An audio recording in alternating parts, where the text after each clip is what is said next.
Finísima de Elena Poniatowska, La Casa de los Espíritus y Más allá del invierno de Isabel Allende, El amor en los tiempos del cólera de Gabriel García Márquez, Como agua para chocolate de Laura Esquivel, La casa de Bernarda Alba de Federico García Lorca y autores como Anne Rice, Toni Morrison, Coetzee, Murakami y José Saramago están prohibidos en las escuelas y bibliotecas públicas de Florida, Estados Unidos.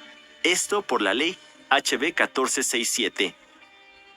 Esto que tú mencionas, lo de la famosa ley HB 1467 y también la ley HB 1557, que son dos leyes primas hermanas que van juntas y que las dos entraron en vigor el 1 de julio del 2022, son leyes que vinieron de alguna manera a corroborar lo que ya llevaba varios años pasando acá en Estados Unidos, que era la sensación de retroceso, la sensación de vamos para atrás, la sensación de hace 2 años teníamos más derechos que ahora. Para empezar, a mí no me sorprende, ¿no? Viniendo de Florida, tierra de Trump, de DeSantis, de Mar-a-Lago, solo con Texas, yo creo que con ese par tenemos muchos problemas en ese sentido de la libertad de la expresión.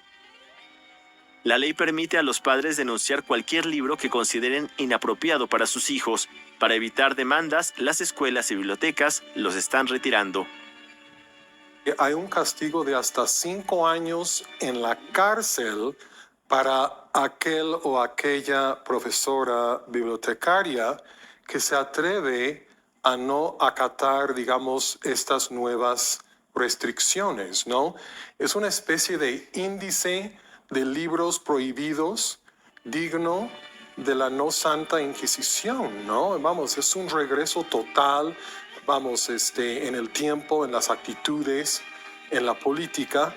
El derecho de los padres a saber lo que se está enseñando en las escuelas, creo que eso todo padre de familia debe tenerlo. Ese no es el problema. El problema es, o la situación más bien es, que dónde podemos trazar la línea entre lo que un padre de familia piensa o siente que debe de darse o no a su hijo y qué es lo que realmente los distritos escolares pueden hacer para, de alguna forma, acomodar, digamos, esta variedad de puntos de vista. La ley no especifica qué se considera pornografía o inapropiado para los alumnos de las escuelas públicas. Para algunos especialistas, esta norma busca negar una parte de la historia de los Estados Unidos. El objetivo de esta ley no es proteger a los niños. El objetivo de esta ley es facilitar la campaña que tienen los conservadores de quitar de la circulación todos estos libros. Porque si no, no se entiende que estén prohibiendo libros sobre Celia Cruz o sobre el beisbolista puertorriqueño Roberto Clemente, que es un héroe nacional prácticamente, pero era negro. De Celia Cruz, que era negra, o de la jueza, libros de la jueza de la Corte Suprema de Estados Unidos, Sonia Sotomayor, que es morena. Entonces, ¿por qué se están quitando esos libros? Por esas razones, ¿me entienden? Para borrar realidades que a este grupito conservador no le interesa que se hablen. Noticias 22, Alberto Aranda.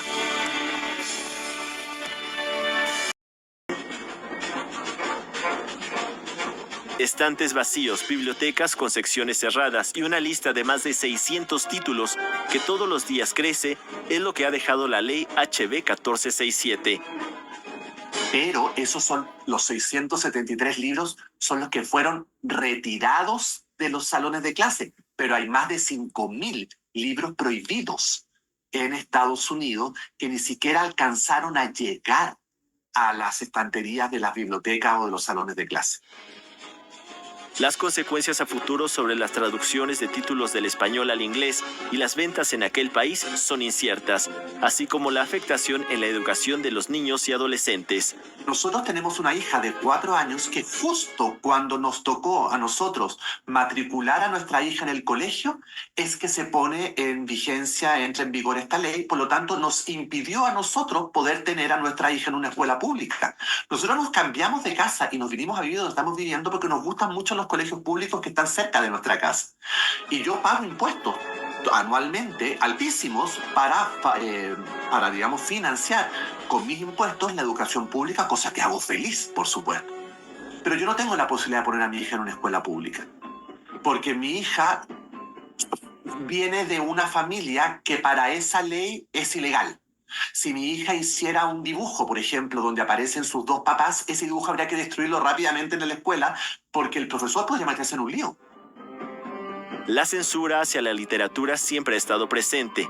El vampiro de la colonia Roma de Luis Zapata, La sombra del caudillo de Martín Luis Guzmán, Los días terrenales de José Revueltas, Aura de Carlos Fuentes e incluso películas como El crimen del padre Amaro han sufrido la censura.